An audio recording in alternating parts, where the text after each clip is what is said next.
땅 문서. 검색해보니까 몇 가지 재밌는 얘기가 있어서 소개해봅니다. 먼저는 할아버지가 가지고 계셨던 땅을 할아버지가 돌아가시자 소장품 태우잖아요. 근데 땅 문서까지 같이 태워버렸어요. 이럴 때 땅 문서를 찾을 수 있습니까? 라고 질문이 왔더라고요. 알고 보니까 땅 문서는 한낱 종이 쪽지에 불과합니다. 전산에 다 등록되어 있으니까 실제 소유만 확실하다면 당연히 찾을 수 있습니다. 라고 기록해놨더라고요. 답을 줬어요. 옛날 같으면 땅 문서 그거 없으면 끝인 거잖아요. 옛날에 조선시대에는 그 이름이 누구라고 딱 썼을 때 도장 쫙 찍고 지장 찍고 그리고 끝인데, 지금은 전산에 다 등록되어 있으니까 누가 확실히 그걸 소유했느냐 안 했느냐 이게 중요하다는 거예요. 두 번째, 좀 더 심각합니다.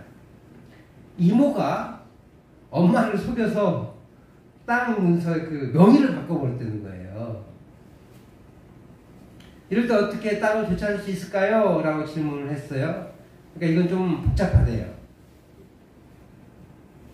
일단 첫 번째, 이모가 엄마를 속인 사실을 증명해내야 된대요. 어떻게 증명해요? 녹취록이 있는 것도 아니고. 좀 어렵죠, 그죠? 좀 어려울 것 같아요. 두 번째, 땅 문서, 등기 권리증이라고 하더라고요. 정식 명칭이. 등기 권리증에 명의가 변경된 것을 확인해야 된대요. 증명해낼 수 있어야 된대요. 이건 쉽죠? 땅 문서 찾아보면, 권리증 찾아보면 명의 바뀌었으니까 확인할 수 있을 것 같아요. 세 번째, 이모의 고의 과실로 고의 과실이나 고의적으로 어떤 실수를 한 것처럼 한 거거나 고의로 이익을 통해서 이모가 이익을 취한 사실을 확인해야 된대요. 증명해내야 된대요. 이것도 사실 쉽지 않죠. 이렇게 명의가 변경되니까 되찾기가 상당히 어렵게 되는 거예요. 땅 문서는 없어도 되지만 땅 문서의 명의가 변경되면 그로 인해서 다시 찾기에는 굉장히 어렵다는 거예요. 고의로 했다는 거. 우리가 땅을 팔아도 땅 문서에 명의자는 변경되잖아요. 그건지 아닌지 증명해내야 된다는 거죠. 내 땅을 내 것이라고 증명할 수 있는 문서가 땅 문서예요. 권리증, 등기 필증 혹은 등기 권리증입니다. 예전에는 이것을 분실하면 안 됐지만 요즘은 큰 걱정이 없어요. 전산에 다 기록됐기 때문에 그렇습니다. 뭐 오늘 이렇게 중요한 성부영신 예배 왜 이렇게 땅 문서 타령입니까? 라고 말씀하실 수 있는데, 이 증명서라는 것 때문에 그래요. 증명서. 우리는 세상 사람들이 그리스도인 혹은 기독교인이라고 부릅니다. 그런데 왜 우리는 그리스도인이라 불리울까요? 그것은 아마도 교회에 다닌다고 하기 때문에 그럴 겁니다. 그리고 우리를 모르는 다른 어떤 지역에 나가서 살다 보면 저 사람이 그리스도인인지 아닌지 모를 거예요. 그럼 우리 증명서는 뭐예요? 그곳에서 교회를 찾아가거나, 그죠? 또 그곳에 아예 교회가 없으면 그곳에서의 어떤 삶의 방식 때문에 저 사람은 예수 믿는 사람인가 보네 라고 얘기할 수 있을 거예요. 그런데 단지 교회만 다닌다고 그리스도인을 할 수 있어요? 그 사람들은 그렇게 부를 거예요. 저 예수쟁이들 저거 아무 소용없다고. 교회만 다녔지 우리랑 다른 게 하나도 없다고. 그렇다면 그들에게 어떤 답을 제대로 주고 있지 못한 것 같아요. 그리스도인은 세상에 답을 줄 줄 알아야 됩니다. 근데 그 답을 해주기 위해서는 먼저 내가 자신이 답을 가지고 있어야 되잖아요. 답을 가지고 세상에 답을 줄 줄 아는 사람, 그 사람이 그리스도인이에요. 그렇지 않으면 그리스도인이라고 말할 수 없어요. 오늘 이 베드로전서는 베드로 사도가 기록한 편지거든요. 베드로 사도는 성도를 향해 대답을 가지라라고 얘기합니다. 그런데 상황은 조금 어려워요. 앞으로 더 어려워질 거예요. 지금도 이미 고난을 당하고 있지만 앞으로 당할 고난은 지금 당하는 고난에 비할 것도 안 되게 어려운 고난을 당할 거예요. 심각한 고난이 닥칠 것인데 그 고난의 순간에 대답할 것을 준비하래요. 그러나 세상 사람들은 우리의 답변이 궁금하지 않습니다. 왜냐하면 그렇다면 왜 베드로 사도는 궁금해하지도 않는 답을 하라고 할까? 왜냐하면 지금은요 세상 사람들이 교회 사람들의 그리스도인들의 대답을 궁금해하지 않을 수 있지만 언제 궁금해지냐면 고난의 순간에 궁금해지는 거예요. 고난의 순간에 세상 사람들과 똑같이 힘들어하고 똑같이 억울해하고 똑같이 싸우고 있고 그러면 그 사람들은 나랑 다르지 않아. 그러니까 너의 답을 내가 들을 이유가 없어 라고 하는데 그 억울함과 그 분통 터지는 일에도 의연한 거예요. 오히려 나를 힘들게 했고 어렵게 했던 그 사람을 위해서 기도하고 축복해주고 그런 삶을 살아가는 거예요. 그럼 도대체 너 왜 그래? 바보야? 천치야? 이런 질문이 나왔겠죠. 근데 있잖아요. 우리 입장에서는 굉장히 억울하잖아요. 바보 같잖아요. 근데 우리가 그렇게 살면 오히려 그렇게 질문하면서 뭔가 다른가? 라는 궁금증이 생긴다는 거예요. 고난 앞에 의연해지는 사람, 그런 사람들을 이 사람들은 뭐가 다르지? 라는 궁금증이 생겨나는 거예요. 그래서 물어봐요. 넌 왜 그래? 이렇게 물어보죠.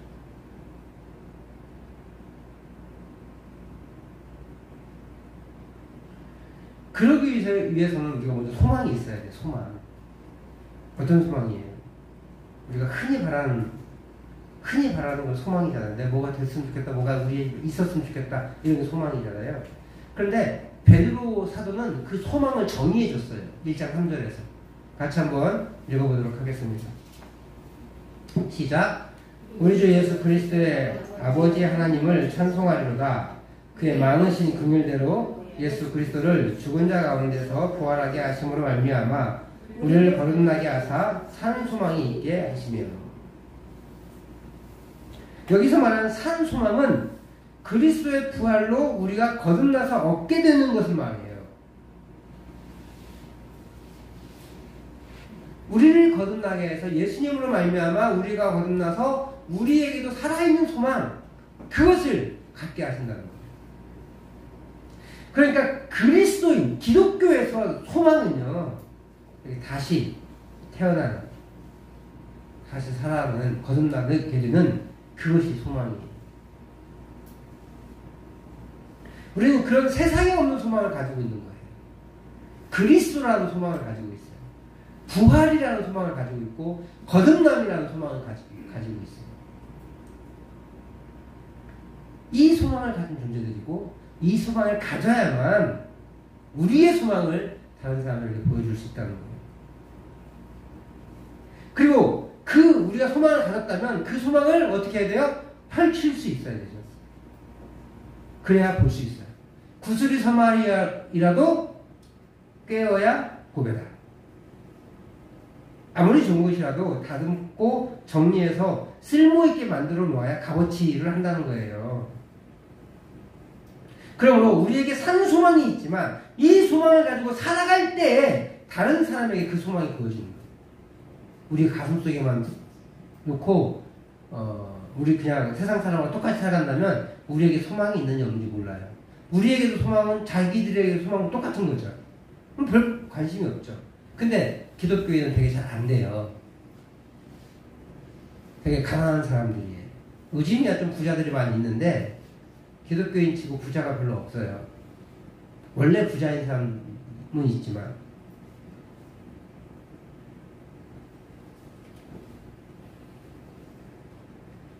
우리에게 산 소망이 있다면 그 소망의 삶을 살아야 될 줄 믿습니다. 이 소망의 삶이 세상의 사람들과 구분되어지는 포인트예요. 포인트. 소망이 있는데 소망을 가지고 살지 못하면 소망이 없는 것과 다름없어요. 그렇다면 이 소망의 삶은 어떤 삶일까? 내가 예수 그리스도로 인해 소망을 가졌다는 것은 세상에 연연해하지 않는다는 겁니다. 그래서 나에게 손을 끼쳐도 허허 하고 넘어갈 수 있는 거예요. 그게 그렇게 중요하지 않으니까. 우리가 그리스도인이 된다는 것은 하나님 나라 백성이 되는 거거든요. 그런데 이 하나님 나라의 백성, 즉 산 소망이 있다는 것은 하늘의 소망을 준다는 거예요. 그러므로 이 세상에서 이리 흔들 저리 흔들 살아가는 것이 아니라 뚝심을 가지고 하나님의 뜻을 성취하며 살아가는 것을 말해요.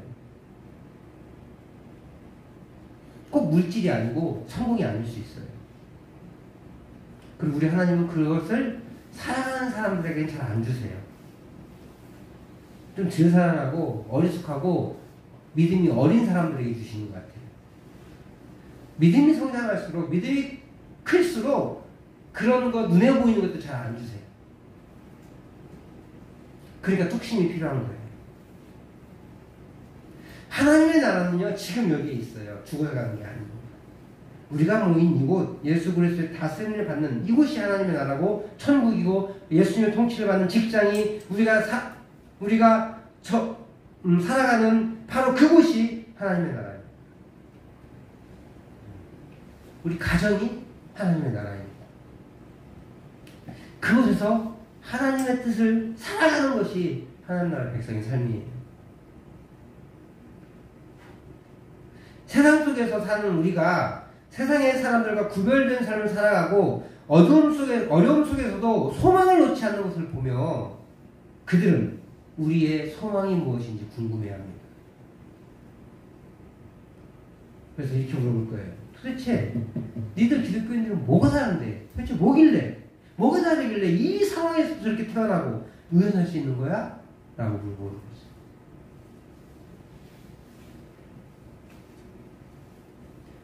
그러므로 우리가 가진 소망의 이유를 말할 준비를 해야 돼요. 그러나 세상에서는 그 답을 줄 수가 없습니다. 우리는 세상에 살아야 됩니다. 세상에서 살아야 돼요. 그렇지만 세상에 물들어 살아서는 안 됩니다. 동시에 분리된 삶을 살아서도 안 돼요. 제가 계속 강조하는 말이잖아요. 세상에 물들지 않되 분리돼서는 안 된다. 이거 어쩌라고.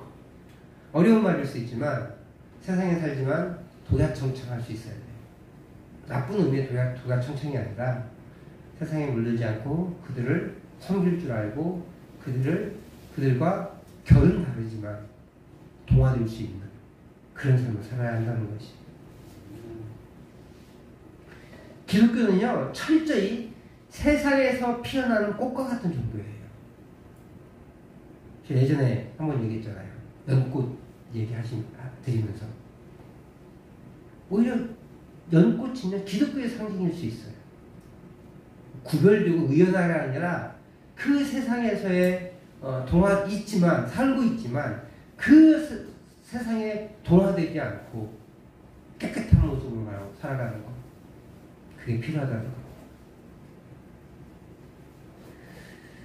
우리 주님이요, 변화산에 올라갔어요. 그러니까 팍 변하니까 베드로가 막 충격 먹었잖아요. 그러니까 주님, 여기가 좋사오니 초막 셋을 짓고 하나는 주를 위하여, 하나는 엘리야를 위하여, 하나는 모세를 위하여 하사이다. 이렇게 얘기하니까 막 예수님이 뭐라고 그랬어요? 잘했다 그랬어요? 대꾸도 않고 내려갔잖아요. 이런 방구 말할 가치도 없다는 거예요. 그냥 내려가셨어요. 그냥. 산속에 사는 것이 기독교가 아니에요. 세상에서 빛으로, 소금으로, 연꽃으로 살아가는 게 기독교입니다. 우리는 하나님 나라의 백성의 군사입니다. 그런데 그런 군사도 훈련을 해야 돼요. 세상에서 살아가는 군사로서 훈련해야 돼요. 연습하라는 거죠. 좋은 군사는 혹독한 훈련을 합니다. 그리고 혹독한 훈련을 할수록 더 강한 군사가 만들어지기 때문에 그렇게 합니다. 그리고 있잖아요.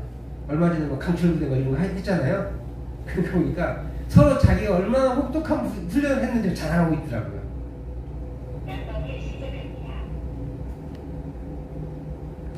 우리에게도, 우리 그리스도인에게도 영적 군사로서 이런 훈련이 필요해요.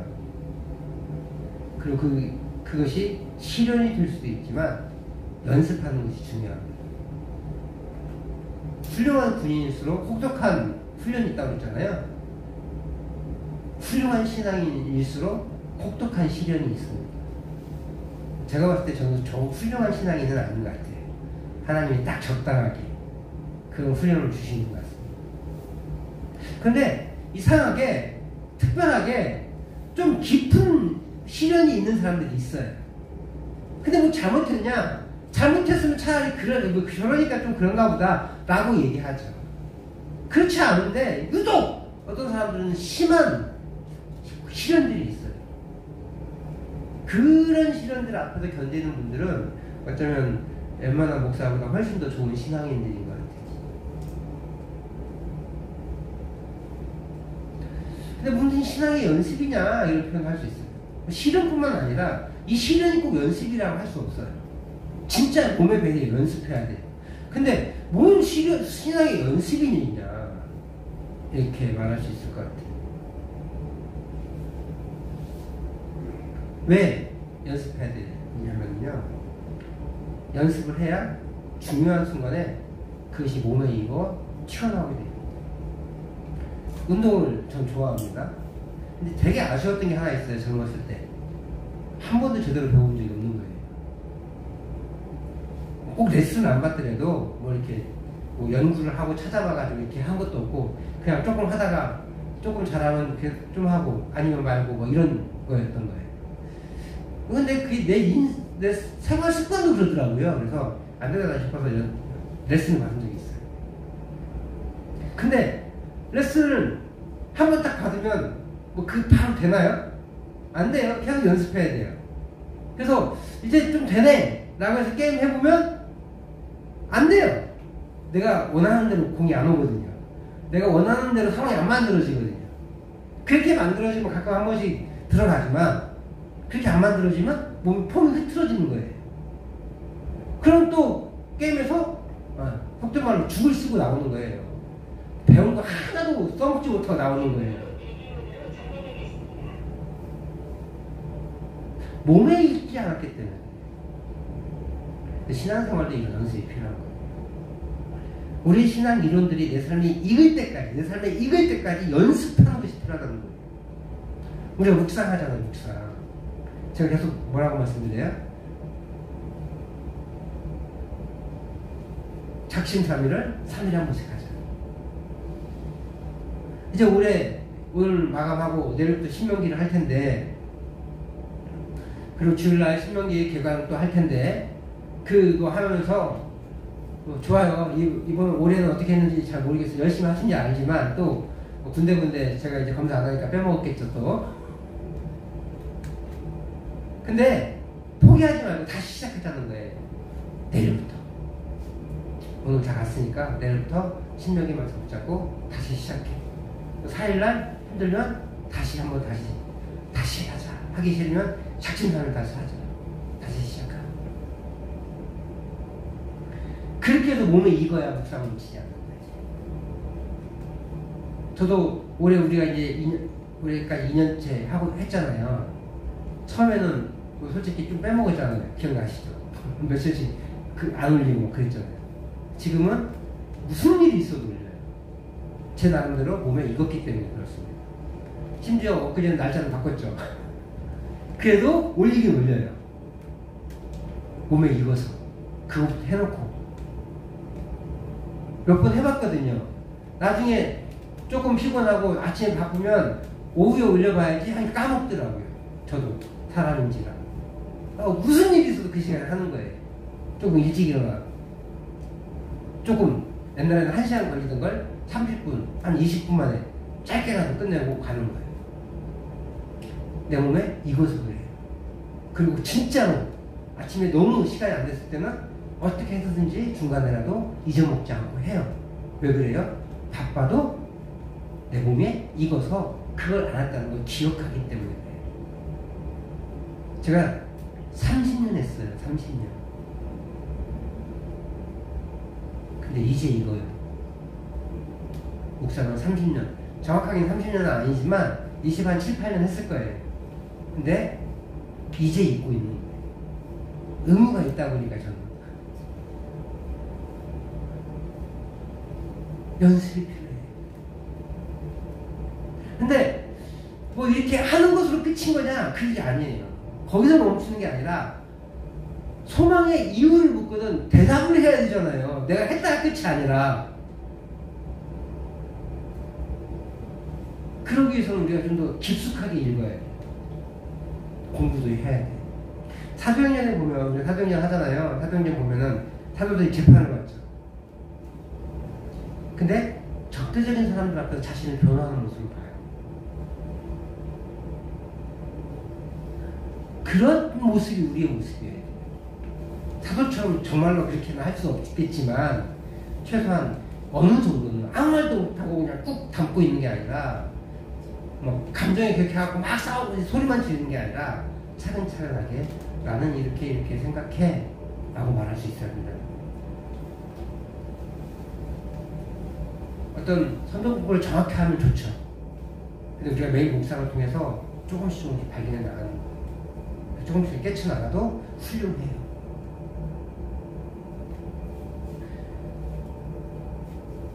언제 어떻게 복음을 전할 기회가 찾아올지 모릅니다.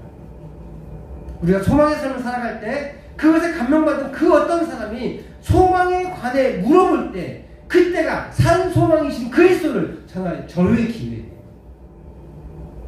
그런데 복음이 없으면 대답할 수가 없잖아요. 나한테 복음이 없으면, 나한테 은혜가 없으면 대답할 기회가 없는 거잖아요. 더욱이 개인적인 경험 말고 성경에서 말하는 그 이야기는 할 수가 없잖아요. 그냥 편협한 것만 해요. 근데 내 상황이 꼭 그 사람에게 적용되지 않을 수 있거든요. 그래서 개인적인 간증이 정말 중요합니다. 하지만 한계가 있어요. 이 간증을 뒷받침할 복음의 증거들이 필요해요. 말씀의 증거들이 필요한 거예요. 그것을 준비해놔야 기회를 잃지 않는 겁니다. 물론 신앙적 경험이 매우 중요합니다. 경험이 쌓이면 간증이 일어나고 이것을 통해 소망을 보여줍니다. 그것은 기초예요, 기초. 그게 전부가 아니라고요. 경험이 중시되잖아요. 그러면 신앙의 균형이 무너집니다. 한쪽으로 계속 쏠려요. 그런 사람들이 되게 이단으로 빠져요. 그쪽으로 쏠림을 계속 놔두면 이단으로 가게 돼 있어요. 기존 교회에서는 채워지지 못하거든요. 무엇보다 현상이 일어난다고 해서 그것이 다 진리가 아니에요. 진리는 진리인 성경을 기준으로 해서 그 현상을 판단할 수 있어요. 그래서 성경의 말씀에 오르면 그것이 비로소 진리의 지위를 획득하는 거예요. 기독교는요, 치우침을 좋아하잖아요. 그러므로 우리의 간증을 뒷받침하고 그것이 진리에 부합한지 판단할 성경적 지식이 필요합니다. 하나님 나라를 살아가기 위해서 영적 무기를 만들어가야 되는 거예요. 그럼에도 교만한 마음으로 공격적인 그런 것으로 막 상대를 대하고 그래서 막 무시하고 싸우고 그래서는 안 돼요. 놀랍게 우리 주님이 먼저 그걸 보여줬는데 온유와 두려움으로 해야 되는데 그 모습을 주님이 먼저 보여주셨는데 베드로 사도가 2장 23절에서 예수님이 어떤 모습을 보여주는지를 말해주고 있습니다. 같이 베드로전서 2장 23절 말씀 읽겠습니다. 시작. 욕을 당하시되 맞대어 욕하지 아니하시고 고난을 당하시되 위협하지 아니하시고 오직 공의로 심판하시는 이에게 부탁하시되. 이게 예수님의 대처였어요.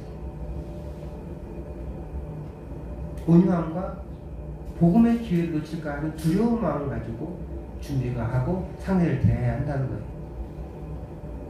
그리고 지난달에 욥기 묵상했잖아요. 욥이 고난을 당하자 먼 곳에서 새 친구들이 찾아와가지고 시간 맞춰 찾아왔어요. 그리고 그 참혹함에 당황해 일주일간 말도 못하는 그런 상황인데 욥이 자신의 생일을 저주하자 물고가 터져서 욥을 막 정죄하잖아요. 욥에게 유를 주기 위해 달려왔지만 그들은 한결같이 욥이 죄가 있거나 정말 아니면 자녀들이라도 죄를 졌을 것이라고 정죄하고 나중에 누구 엘리후는 뭐라고 그래요? 나쁜 사람이구만 이러잖아요.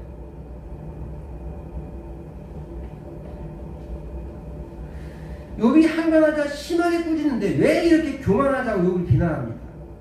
뛰어난 지식인들이다 보니까 그들의 지식이 고난당하는 욥을 사랑과 긍휼로 바라보는 것이 아니라 그들의 지식의 틀 안에서 죄를 지었으면 벌을 받아야지 라고 정죄하는 거예요. 네가 그렇게 힘든 건 죄를 지었기 때문이야 라고 막 함부로 판단해버린 거죠. 왜 그래요? 사랑이 없어서 그래요. 지식이 막 너무 출중하다 보니까. 그러므로 우리가 대답을 준비할 때 사랑을 기반으로 해서 온유와 두려움을 가지고 해야 하는 거예요. 사랑하는 성도 여러분, 오늘 우리가 이 말씀을 붙잡고 이 세상 사람들에게 우리에게 소망이 있음을 보여줄 수 있는 삶을 살아갈 수 있길 바랍니다. 2023년에 우리가 삶으로 나타나는 하나님 나라라는 표어를 가지고 살아갈 건데요. 우리의 삶이 하나님의 나라를 나타내야 돼요. 그러다 보니까 이 사람들이 뭐라고 물어봐요? 넌 소망이 도대체 뭐야? 뭔데 그렇게 행복해? 니네 집에 살면서 무슨 행복이라는 이야기가 나올 수 있어? 이런 질문이 나올 수 있게 우리의 삶이 바뀌어야 돼요. 좀 더 행복해야 돼요.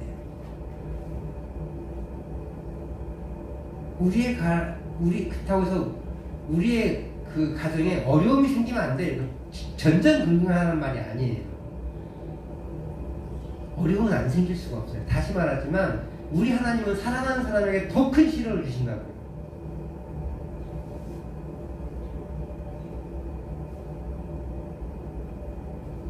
그때 사람들이 저거 봐라 처음에 손가락질 할 거예요. 그걸 무서워하면 안 돼요. 그것을 넘어서 마침내 하나님 나를 높이시는 그 자리를 기대하면서 그 소망, 그 시련을 의연히 대처할 때 사람들은 우리에게 소망의 이유를 묻게 돼 있어요. 그때 대답할 이유를 준비해야 돼요. 대답할 것을 준비해야 돼요. 나의 하나님이기 때문입니다. 우리 주님이 이렇게 해서 나를 구원하셨기 때문입니다.